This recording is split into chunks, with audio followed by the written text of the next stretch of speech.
Hello and welcome to this edition of You and the Law. On You and the Law, we add law to the news. My name is Ekeminidim. I'm a barrister and solicitor, and I'm always glad to be your host on this show. Very recently, the federal government of Nigeria placed a ban on Twitter. The ban is indefinite and no one knows when it will be lifted. Following that ban, Nigerian citizens have not been able to access that platform. And a lot of things have been said following the ban. People have even reacted from outside Nigeria. Nigerians have complained that a veritable source of information dissemination for them has been taken away by the federal government of Nigeria. In this week's edition of You and the Law, we are concerned about the legal issues surrounding that ban by the federal government. Is the federal government right in placing the ban? Is there anything in the constitution that says that such ban ought not to have been done in the first place? Or can we say that Nigerian citizens can never be restricted, from any platform? These and many more are the questions we are going to address in this episode of the program. Now, to start with the first question, is there any law that, protects the Nigerian citizens' right to freedom of expression? Yes, there is. And that law is in section 39, sub 1 of the 1999 Constitution. It simply gives the Nigerian citizens the right to freedom of expression, which also includes the right to express yourself on Facebook, on Twitter, on WhatsApp, and on any other platform. But let's even read what the Constitution says directly on this very right. So, section 39, sub 1 of the 1999 Constitution, it reads, "Every person shall be entitled to freedom of expression, including freedom to hold opinions and to receive and impart ideas and information without interference." Okay, so you read it there, the provision of the Constitution on the rights to freedom of expression. And the Constitution clearly says without interference. That's the phrase, without interference. And the question here is, the blocking of Twitter, the banning of Twitter, making it impossible for Nigerian citizens to access Twitter, isn't that an interference? The answer is simple. It's an interference. Now, that interference is contrary to the provision of the Constitution. When you stop Nigerian citizens from using that platform, a platform that citizens have been using over time to express themselves, to enjoy that freedom given by the Constitution, that means you have interfered with that very fundamental right. Now, the right to freedom of expression is also guaranteed by the African Charter on People and on People's Rights.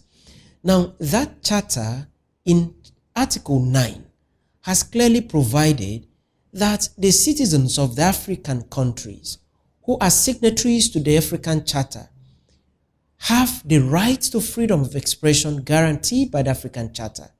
Nigeria is a signatory to that charter, and therefore Nigeria has a responsibility under the African Charter to ensure that its citizens are not unduly restricted from freedom, of expression, guaranteed by the Constitution of the Federal Republic of Nigeria and equally guaranteed by the African Charter. Now, the Nigerian government is equally a signatory to the United Nations Charter. The United Nations Charter on Human Rights has also guaranteed the rights to freedom of expression. And it is the intent of that charter that the right to freedom of expression of citizens of the world, citizens of the various countries that are signatories to that charter, should not be unduly restricted.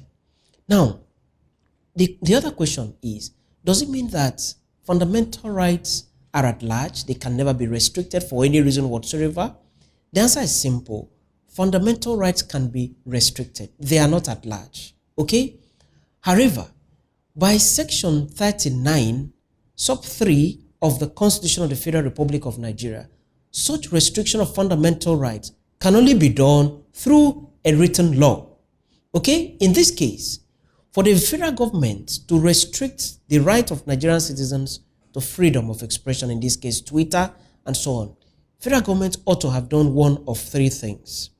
Either they sponsor a bill to the National Assembly for that bill to be passed banning Twitter in Nigeria, or taking this matter to the court and getting a pronouncement of the court banning Twitter, or making an executive order banning Twitter. These three, all these are known as law. They come under the category of law in Nigeria. So, in the absence of a written law, in the absence of the National Assembly passing a law banning Twitter, in the absence of the court making a pronouncement banning Twitter, in the absence of the presidency making an executive order banning Twitter, the ban on Twitter is contrary to what the Constitution says should be done in the circumstance where the fundamental rights of citizens are to be restricted, maybe for national security and so on. So, there is a right to freedom of expression guaranteed by the Constitution. That right can be restricted, but it has to be restricted through due process of law. Due process of law is not the declaration, it's not the announcement that was made on Twitter by the federal government.